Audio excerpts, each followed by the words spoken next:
ムの2人来てイエーイそうなるとは思わなかった。嫌な気持ちになった私のこと空調みたいなずっとだよまあ決着つけたかったな。初めましてはい初めましてですよね。いやそのチャンネルでは初めましてでございます。キングコングでございます。西野君でございます。西野です。頑張りまこれーす。結構レアだと思う。そうだよね。この状態とこの感じとってそうだねな、あんまり二人でよそ様のところに出てくる。出るなんかないもんね。そうなの。ありがとうございます。いやいやお二人はですね、私がデビューした初めてのレギュラー番組がご一緒だったということで、25年ぐらい前そうよ。ぐらいよね。だからそう25年。そうだ。そっからまあ西野君はちょいちょいやってたんですけど、カジちゃんもね20年15年ぶり全然ぐらい。そんなぶりぐらいで今日は久々に思って今日知ってそれをちょいちょい西野君めぐみちゃんが会ってたっていう、かなり嫉妬してます。代官山とかで和食屋とかであったり、ちゃんとおしゃれなとこなんや。あ、そうなんや。やってるんだけどね。そういうの知らんかったから、そうなんやってなった。いや喧嘩なんですいや今日はなんか3人で前々から今日のお仕事知ってたから、あ今日はちょっと同窓会な感じで、うわ3人が3人なんかこう久しぶりみたいになるのかな思ったら、なんかちょいちょい飯行ってるみたいなの聞いて、そうだね。少しだけですけど嫌な気持ちになった。今日はでもなんで再会我々はしたんでしょう今か。日は映画煙突町のプペル約束の時計で3月27日公開でございますが、に出演してくださったお二人です。ありがとうございます。重要でーす。毛布でしょ。毛布がめっちゃいいんですよね。ありがとう。めぐみちゃんのめっちゃ言ってくれるやん。もう一家に一匹欲しい。毛毛布はね、キャラクター。キャラクターやね。あれめぐみちゃんしか無理でしょ。無理。めぐみしか無理。あの声は。嬉しいな。まあ声ってその声色とかもそうやけど、よりもやっぱりフレーズ選びだったりとか。わかる。その結構アドリブが多かったって聞いたんですけど、そこがやっぱりめぐみのその能力たるや高い。ありましたね。なんか嬉しいな。込み入った話すると、なんかこんな例えばちっちゃいボケに対してなんでやねんって大きく突っ込んじゃう、それ滑るじゃないですか。やっぱ20のやつには20欲しいじゃないですか。そこをねもう外さないですよ。ここでこのトーンのやつちょうだいっていうのをやっぱめぐみちゃん外さない。確かに。嬉しい。あれなかなかお笑い芸人ではできなかったりもするというか、そうなのかな。ちょっと難しいと思う。まあちょっとトーンがね、ロートーンであってあげてって、何もないところガーッと落ちるところでめちゃくちゃ喋るとか、結構先生すごいこと言うんですよ。アクションシーンでめっちゃ喋るっておもろいなと思って。ギャーとかワーとかじゃなくて、アクションシーンの文字数めっちゃ多い。そうそこがねおもろいんですよ。でも難しかったやろうなと思うけど。難しかった。正直。まさかあんなことになるとは思わなかったっていうかさ、あれを求めてると思ってないからさ、こっちはさ。そう。でもだから西野くんの作品だからああいうのがね成立するっていうか、笑いをやってる人だからこそああいうのも人に発注できるっていうか。いや多分めぐみを信じてたよ。間違いない。信じてたの私のこと。今回さ、この2人キャスティングしたのって、まあカイちゃんはね前作も出てるけど、これ何かあったの？でもやっぱりそれはさっきちらって言いましたけど、立ち会ってほしいってあるんですよ。カジちゃんにもめぐみちゃんにも。やっぱりその当時のなんかこれ前作もそうだったんですけど、前作煙突町のプペルっていうのはだから映画の企画を立ち上げて公開までの物語ではなくて、自分の芸能史をこう振り返った時に、例えばじゃあ絵本作家になるっていう時に叩かれてみたいな、あれの総決算というかあれの決着をつけるっていうのが前作の大きなテーマだった。で今回もやっぱり20代前半のあの時の思い出があるわけじゃない。梶原さんが失踪して、キングコングがちょっとコンビではなくなってしまった空白のね期間があったんですよ。2ヶ月半ぐらい。あの時に自分の感情の針が一番大きく触れたんですけど、やっぱ梶原さんを待つって決める時のね、でもあれをまだ作品にしてないんですよ。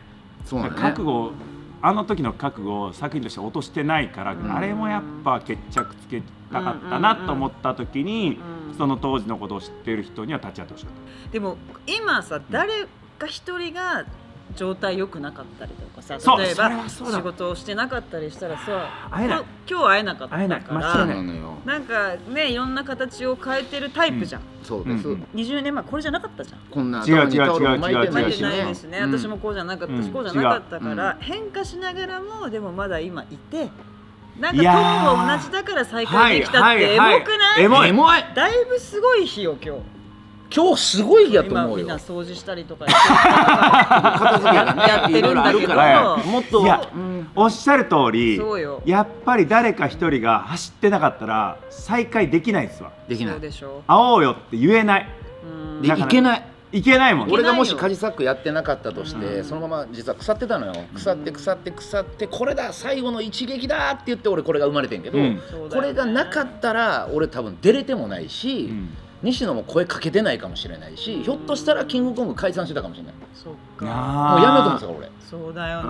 頭にタオル巻く前一回やめようと思ってたので。でも頑張ったよね。頑張った。そういう意味で本当に。確かに。腐らないで腐りかけたけど最後ってさ。めっちゃ遅咲きっすもん実際は。ほんまはね。ほんまはカジサックってだって何年目？いやだから18とか。18年目ぐらいでカジサックスタートだからそこまでよくぞ。そこでやっと自分が本当にフルパワーでやりたいことできたのよ。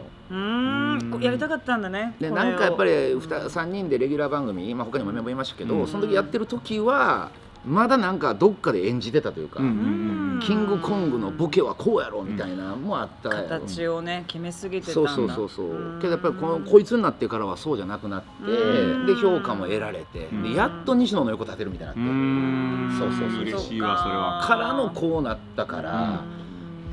なんか年取ったな。でもいいじゃん。この話なかなかできないからこういうのってさ。相づちがやっぱり40オーバーなの。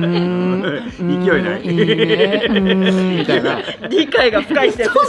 理解深すぎる。テンポが40だ。空調みたいなずっとだよ。でもさ待ってた西野君もさ。すごいってことじゃん。今作にさちょっとリンクさせるとそれをずっと待ってたっていうあなたもすごい。でもね6年くらい前に YouTube はキングコングでスタートしてるんですよ。そう実はね。その時にやっぱり梶原さんに梶原さんだけの場所を与えた時はやっぱ輝くんですよ。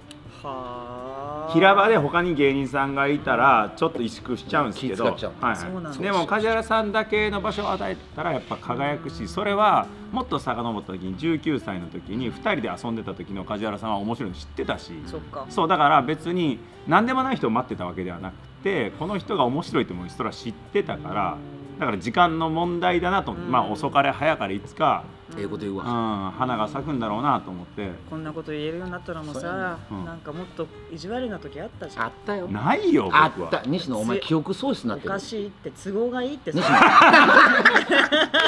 ないよ俺。天才あるあるやんね。忘れちゃうんだね。天才ってもう過去のことどうでもええから。次行っちゃってるからもう。ほんで天才ってなんかね上書きする。わかる。記憶を。ないよ覚えてない。お前めちゃくちゃ尖ってたで。尖ってた。それはもうめぐみと一緒にやってる時なんか多分一番尖ってたと思うで。大阪の番組の時尖ってたよ。嘘だよ。いやそれはあれでしょ。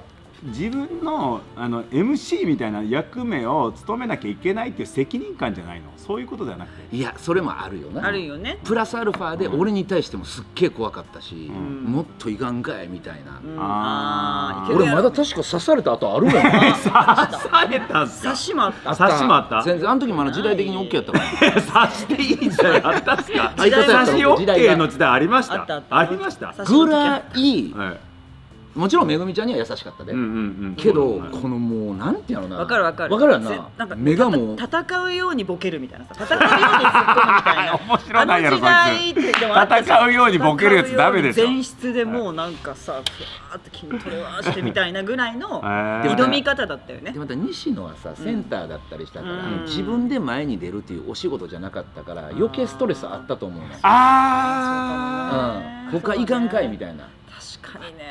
そうそれはあったわ。だから俺こんな話するのもあれやけどさ、全然違う番組になるけど羽飛びで、いやいやそうだよね。すげえ覚えてんのが羽飛びもセンター立たしてもろってさ、秋山隆二と絡んでる時の西野が超幸せそうだったの。俺それかなり覚えてて。なんでだろう。いやもうドストレートにおもろいから。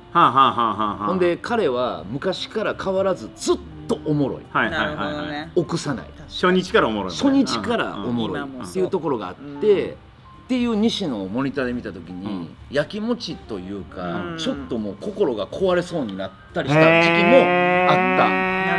なるほどね。でも俺はあんなできへんし、けどやってる人がそこにいて、超辛い時期ではあった。なるほどなるほどな。そうそう、刺したろうかな思って。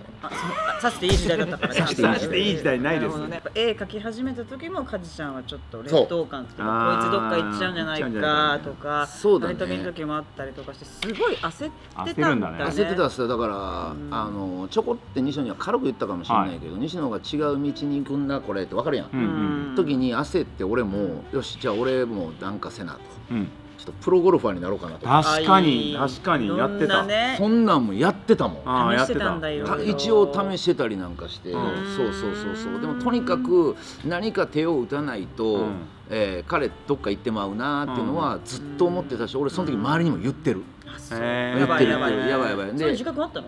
いや、どっか行くつもりはなかったですよ。そのコンビをそもそも解散するつもりなんか一回もなかった。今まで一度もないんで。だからどっかに行くつもりは別になかったんですけど、キングコングに戻ってくるっていうのは、それ決めていたけど、どっかに行くようには見えるよね。見えるし、でもやっぱりその道中さ、やっぱり足かせになるのがすごい嫌やったから、いずれ西野はキングコングが解散しないし戻ってくるかもしれんけど、でも今回今やっているさ、この映画もそうやし、ブロードウェイも挑戦してる中で2人の時間なんか続けれるわけないってなった時にさ、じゃあ俺何しとったらええの？はいはい、それはあるよね。そういうのもあったから、俺羽飛びスタッフにめっちゃ言ってたな。やばいやばいって、自分の立ち位置を作らないとって、もっとちゃんと羽飛びやっていかんとみたいな。もうその時ゴリゴリにやってたから、ゴールデン上がった時とかも、ゴールデン上がったあたりやわ。そうやんな。そのゴールデン上がって視聴率 20% とか取り始めて、あの時にもう絵本作家になろうと決めてる。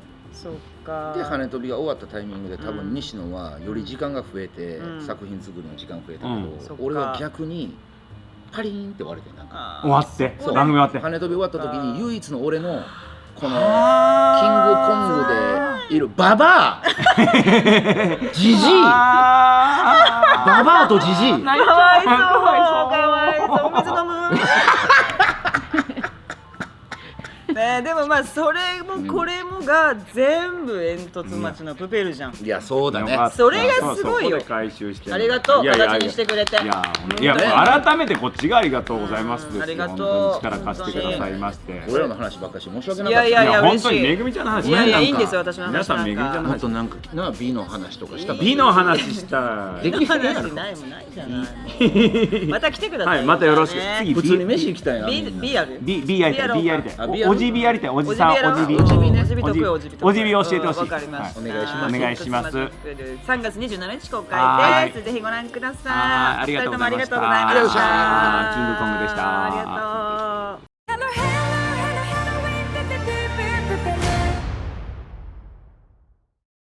これは遠くに行ってしまった君にもう一度出会うまでの物語。どこ？すべての時間が集まる場所。喋ってる？あんたも喋ってるでしょ。千年砦にはたった一つだけ止まっている時計がある。その時計の針を動かすのがお前の役割さ。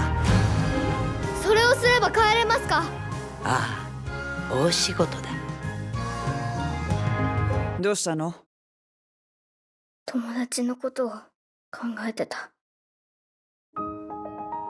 会えなくなった人のことを考えたって仕方がないし、だけど先に進んじゃったら大切な人が遠くに行っちゃった人が戻ってくる場所がなくなっちゃうから。